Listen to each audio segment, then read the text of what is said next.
Hello, welcome to 10.3. Today we're going to learn about p-hat confidence intervals. A review of p-hat. We learned this in Chapter 9 that the center of p-hat distribution, the mean is going to be p. The sample p-hat is an unbiased estimator of the population proportion p. The spread, we provided the population is at least 10 times as big as the sample. The standard deviation is the square root of p times 1 minus p over n. And the shape, if np and n times 1 minus p are greater than 10, then the distribution is approximately normal. However, we don't know p, so we'll use standard error. So we'll have p hat instead of p. Conditions for inference about a proportion are the same. The only big difference is for normality, we want to check that np is greater than or equal to 10, and n times 1 minus p is greater than or equal to 10. And we're going to be using p hat instead of p, because when we take a sample, we're not going to know the population proportion, or we wouldn't even be taking the sample. So if we do a confidence interval, it's going to be p hat, which is our estimate from our sample, plus or minus our z star times our standard error, square root of p hat times 1 minus p hat over n. Here's an example. A Harvard School of Public Health survey found an SRS of 10,904 college students.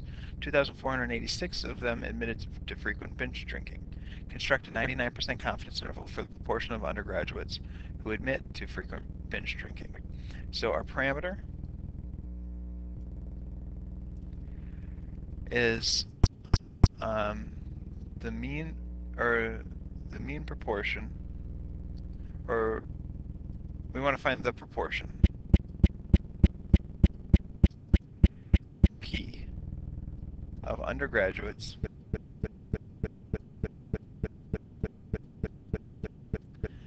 that admit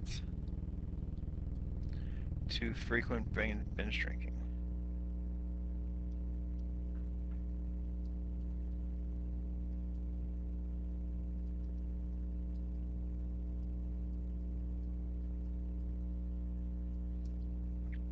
Conditions. Data comes from an SRS.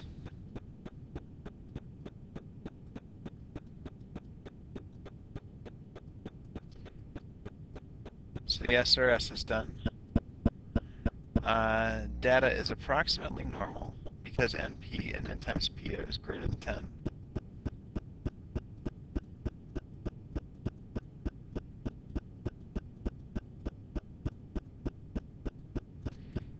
Because now first let's find p hat.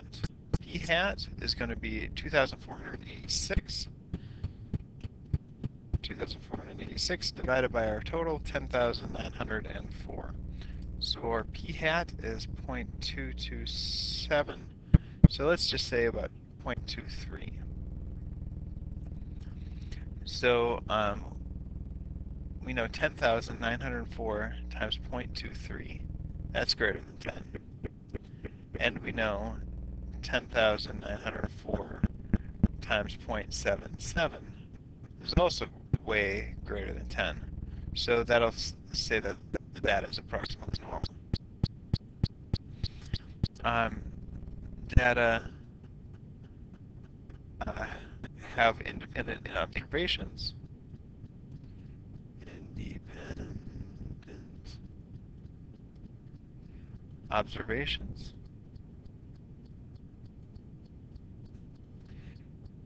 If there are more than 10 times n, so 109,040 college students. And we are safe because there's well over that. Alright, so now let's go to the calculations. Let's do this in a different color. Calculations. So for our calculations, we take p hat plus or minus z star times our standard error, p hat times 1 minus p hat over n. Our p hat is 0.23. it tells us we want a 99% confidence interval. And if we look at our t-charts, now I know this is a z-star, but on our t-charts, when this goes to infinity, that's going to be our z-star. So 99, that's 2.576.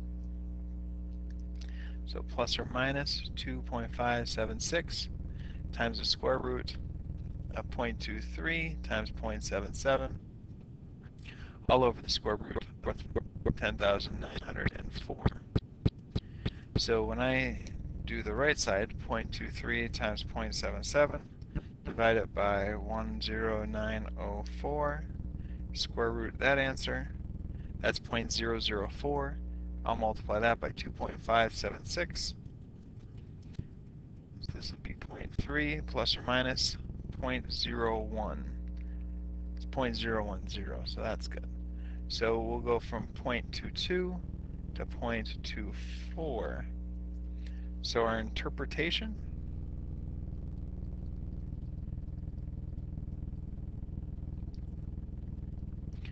we are 99% confident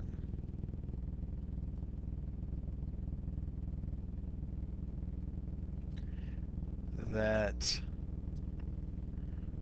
the proportion of students that admit to binge drinking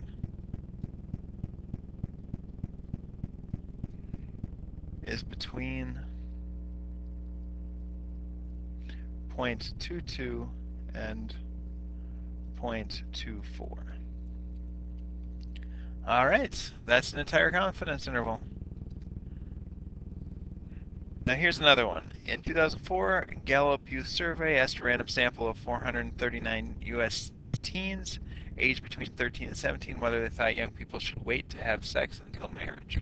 246 said yes. Construct a 95% confidence interval for all teens who said yes. So our parameter. Now, what I would suggest, if you're watching this video to learn the material, is for you to go through this, pause the video, and go through this on your own, and see if it matches up with what I'm doing. All right, our parameter is we want to know the proportion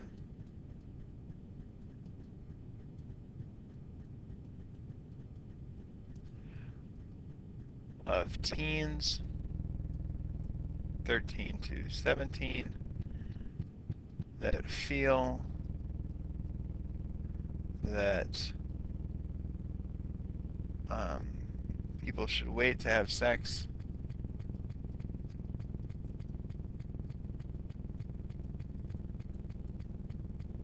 until marriage.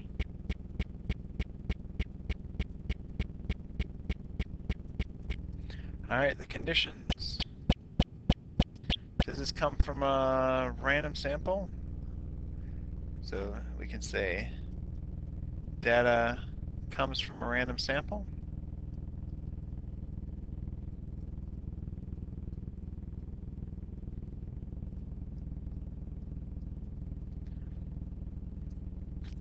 Also, data is approximately normal.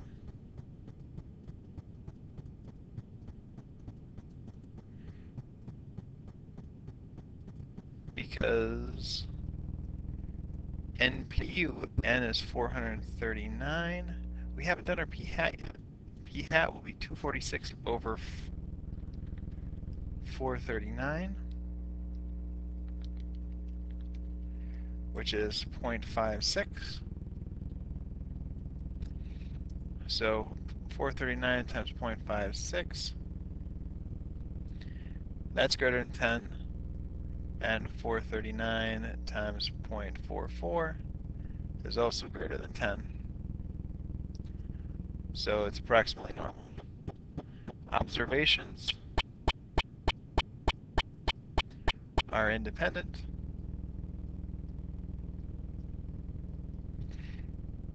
if there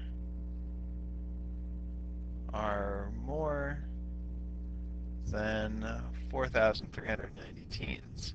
And we know that that is true. All right, so now let's look at the calculations.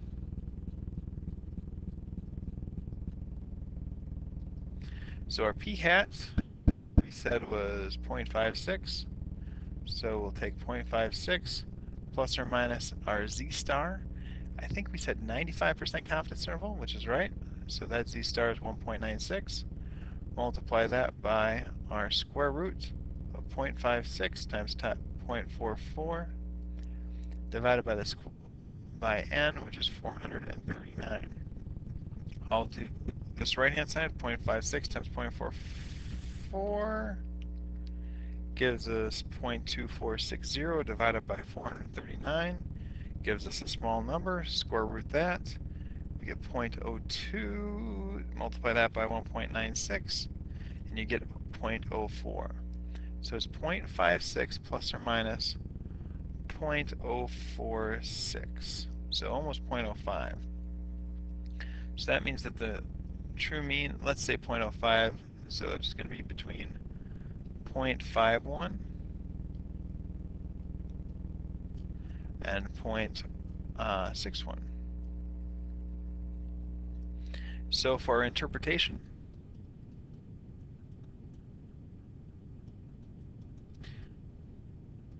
we are 95% confident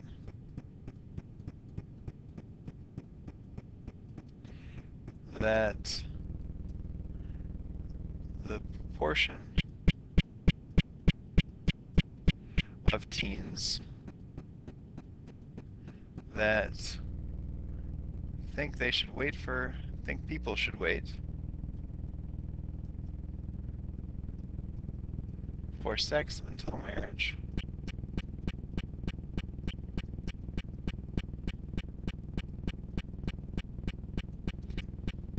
is between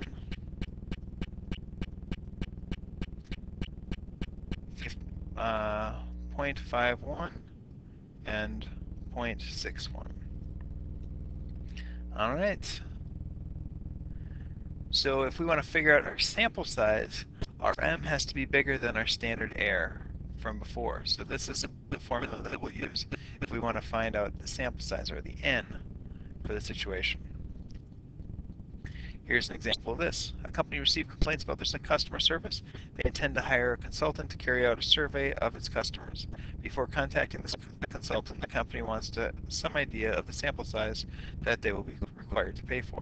One critical question is the degree of satisfaction with the company's customer service measured in a 5-point scale. The president wants to estimate the proportion P of the number of customers who are satisfied. She decides that she wants to estimate it within 3 percentage points of a 95% confidence interval. So we'll use our equation. M is greater than or equal to Z star times the square root of, we call this P star times 1 minus P star. And I'll tell you why in a second, over N. Now our margin of error is 0.03. Our Z star for 95% confidence interval is 1.96. Now our P star, we haven't done the survey, so we have no idea what proportion is. So if we don't know what the proportion is, and this should be in most cases, we'll estimate it to be 0.5. So 0.5 times 0.5 over n. So now we solve this. First thing I do is I divide by 1.96, divide by 1.96. So I have 0.03 divided by 1.96, and I'll get 0.0153. Now 0.5 times 0.5 is 0.25. Now to get rid of the square root, I have to square this number. So that makes this number even smaller. So it's 0.000234. It's greater than or equal to 0.25 over n.